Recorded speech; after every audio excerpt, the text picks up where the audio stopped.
Hey, what's going on, YouTube? What's going on, fans of the Common Denominator page? It's been a minute. Life has been interesting for the last couple of months.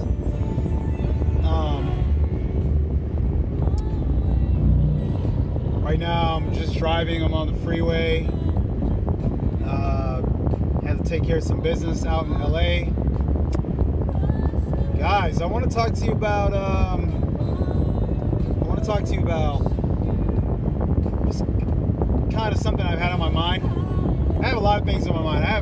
I've been writing down everything I want to talk about, do videos on. But I've been writing down everything, but I just haven't had time. I've been really busy, and I got a long drive to get back home. So I was like, you know what? Let me just make a video. Let me do a little something for the Common Denominator fans. You guys know what my page is about. About identifying problems in the African American community and offering up some solutions. You know, we have problems. We are not perfect. And if we claim to be perfect, we're not being honest. We're simply not being honest with ourselves. So guys, I was just listening to the radio. A little hip hop song was on the radio. Some old school. I think it was 93.5. Okay, old school. They were playing some Naughty by Nature. You guys remember Naughty by Nature? You from the old school? If you're a millennial, you might not know who Naughty by Nature is, but they have this song called OPP. What does OPP stand for? Other people's property. Okay? Now, just at face value, what does that sound like? What does that sound? Does that sound like legal behavior? Let's be honest for a second. Does that sound like other people's property? Does that sound like legal behavior? Like something? Does that sound like something that would that we could do, or we could possess and tell a police officer, "Hey, I've got this other person's property." Now, without having the lyrics in front of me, the chorus goes something like this. Hey, you down with OPP? And then that's the call. And then the response is, yeah, you know me. All right? You down with OPP? Yeah, you know me. So you down with other people's property. Guys, I have been doing a lot of thinking about our music and the idea that we are hurting ourselves and our children with some of the themes of our music. You know what's interesting is how you'll see different type of YouTube channels where people will talk about how white people are doing this, white people are doing that. And it's true. White people are doing a lot of bad things to black people. There are some people in very powerful positions who enjoy seeing our failures, and they enjoy seeing us struggle. This is true. Legalized discrimination, the Jim Crow that was in this country, is over with, but they still try to discriminate a little bit. Remember what Donald Trump's father did? How he got busted for housing discrimination? It still happens.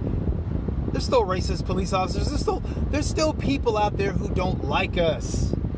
But on the flip side, let me be 100% honest, there are a lot of people who are on our side. But let me ask, I'm losing my voice, guys, already. Speaking too loudly. Let me ask you guys this question. Whose side are we on when it comes to us, Team African America? Whose side are we on? Are we whose side are the rappers on? Whose side are our entertainers on? I remember Adam Sandler was doing a movie. Adam Sandler, you know, he's the Jewish guy, the comedian. He does a lot of funny movies. So Adam Sandler's doing a movie. Oh, by the way, if the video looks really, really clear, it's because I got a new phone, guys. Got a new phone.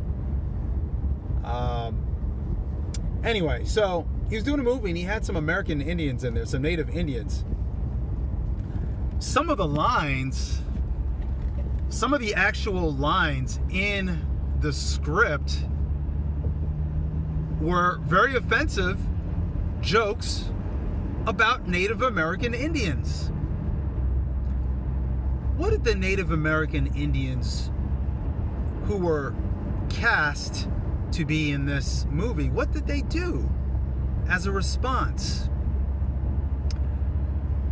They boycotted the film. They decided not to do the movie. Why? Because that's the responsible thing to do.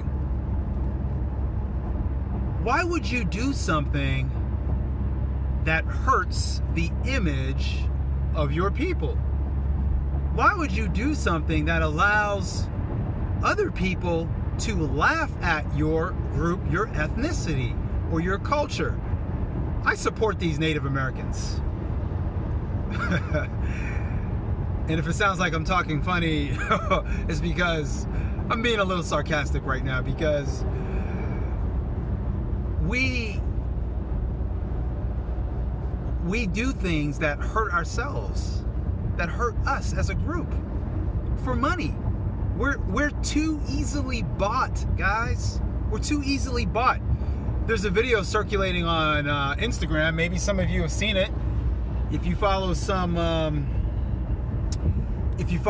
these, Black channels, Black Enterprise, all these different Black channels that are there to support Black growth and positive Black thinking. I follow a lot of them, and I love them. Very, very positive channels. I'm excited, guys, for our future. I'm excited for our children, what our children are going to see. Even though we have a lot of thugs and lowlife in our community, every community has them. We have a lot. And our music is dominated by these type of people, unfortunately.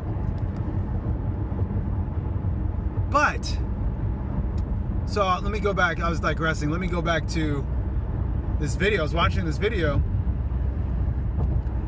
and on the video, there's a bunch of famous Black actors and actresses who were talking about, Lawrence Fishburne was in there. I don't remember some of the others. I can't remember their names. I don't think Denzel was in there, but I remember Lawrence Fishburne. But all of these different actors were talking about the roles they were cast for. And guess what those roles were? Pimp, which is a criminal. Pimping is illegal, except in Las Vegas, okay? But generally it's illegal. I don't know if it's even legal in Vegas, but I know you can own a brothel, which is basically a pimp or a madame, right? Female version. So they were being cast as pimps, and they're being cast as thugs, okay? They were being cast as drug dealers, okay? Now, let me ask you. New text message from Jonathan. Oh. Now, let me ask you guys. I had to turn that off real quick because I didn't want you to hear his name. Woo! I would have had to have edited this video. Anyway, let me ask you this. Why do you think all of these Black roles, people were being cast as criminals mainly, and slaves? Why do you think that is? Do you think that that's just happenstance? Do you guys think that that's purely a coincidence, that in all of these movies, in all of these TV shows, that black people would be cast as only pimps, drug dealers, prostitutes, basically criminals and slaves. Wow. Now, you guys know I've spoken about this before, but let me mention something to you. Do you think it's any coincidence that the same people in power, regardless of what their ethnicity is, but we have an idea what ethnicity they are, right? Because we're smart. Do you think it's any coincidence that these same people also dumb down Black History Month so that Black History Month is just primarily about slavery and not about the recent history of Black Americans, the victories gained? The only victory they like, see, we have to look at Black History Month, even though it was proposed and kind of started by African Americans.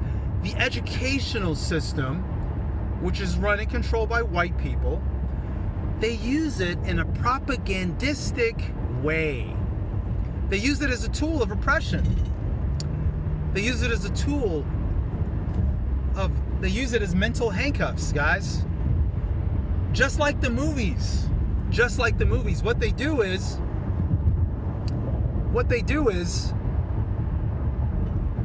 they only teach you about, you learn a lot about slavery.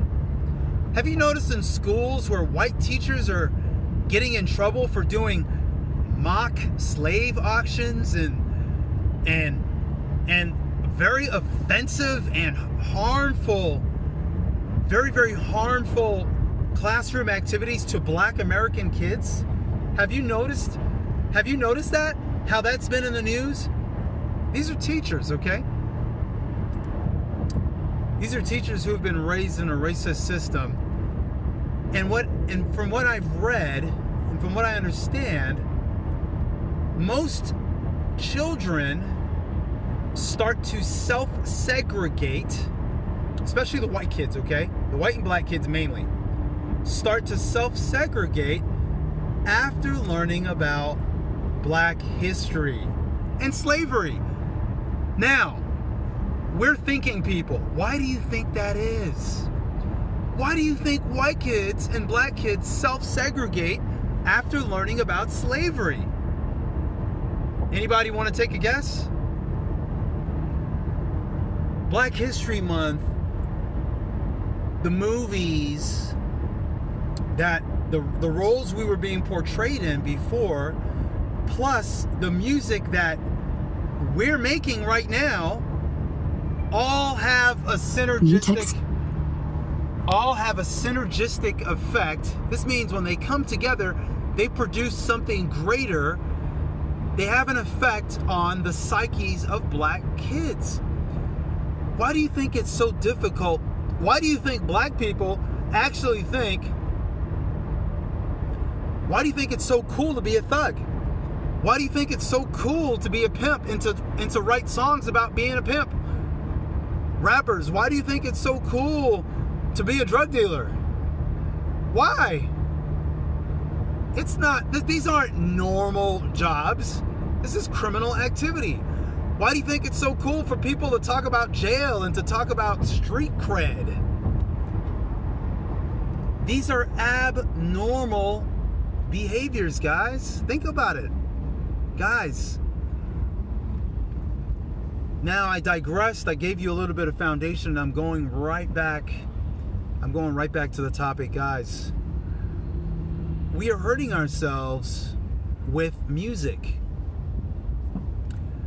If you listen to the lyrics of music, African American music, guys, I was gonna release this later, but I'm gonna give you a little hint. I reached out to an organization that has a platform for they're calling for the removal of the N-word. Okay, guys? Now, check this out. If you're African American and you love the N-word, which should be, when you think about it, should be abnormal. No other racial group calls themselves those racist terms. I think we're the only ones that write songs about it. And in an average song that you look at today, a lot of these songs have the N-word several times. A lot of rap music. So, okay, what I'm going to do is I proposed a research project, and it's going to be a really simple project. And the funny thing is I already know the answer, and so do you guys. And I'm going to tell you what I'm doing. And when I tell you, I'm going to go ahead and end this video right after that. And telling you is going to have it has the same effect as a rhetorical question that's posed to a listener. The rhetorical question, it's a question where you know the answer. We know the answer to it. Here's the topic of my research project that I'm going to do sometime in the next couple of months. I'm extremely busy, guys. I'm trying to launch a business, trying to launch a company. I have a product that I'm selling that I invented, and I'm trying to get on the market. But right now we're getting ready to sell, so I'm very, very busy. But let me tell you what the project is, and then I'll go ahead and end this video. Guys, I'm doing a comparative study of music, African American music, starting in the Jim Crow era, so in the early 60s, up until today. And I'm doing a study to show you, to demonstrate a few things. Number one, during the Jim Crow era, where discrimination was legal against African Americans, we're talking about, you drink out of this water fountain, you can't work here. Legal discrimination, guys, where things were very, very bad for black people in this country and other minorities. I'm doing a comparative study where I'm showing the usage of the N-word in our music, not other people's music, our music, when it started, and the consistency of it, and I'm looking for the qualitative and quantitative data. Quantitative, I'm looking at how much of the N-word was used and when did it start. What are some possible, things that were happening at that time when it started?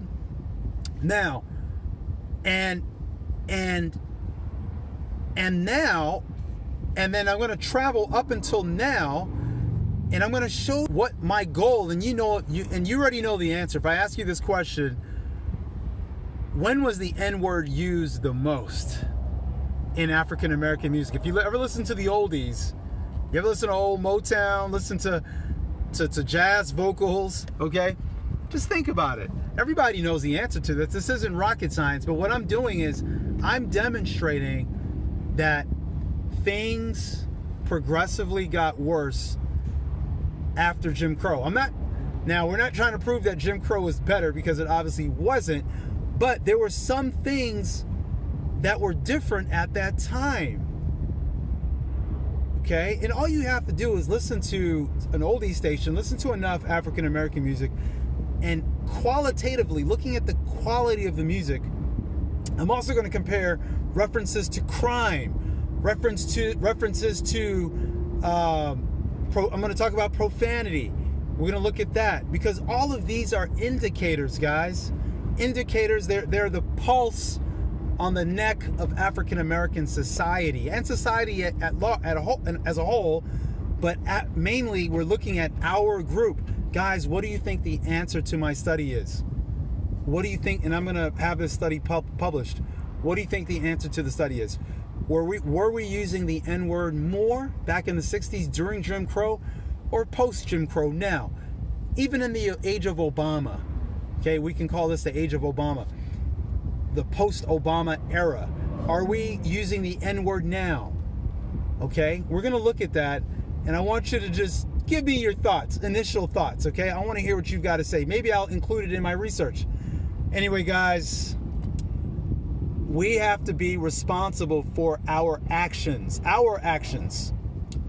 No one can fix us but us. No amount of legislation. Actually, we're going to be working on, just to give you a heads up, also legislation to ban. Well, right now, the N-word is banned from airways. You notice you don't hear it on the airways. So think about this. White people have created laws to ban the usage of this word on the airways. Think about this. Both versions of the word that ends in ER and the word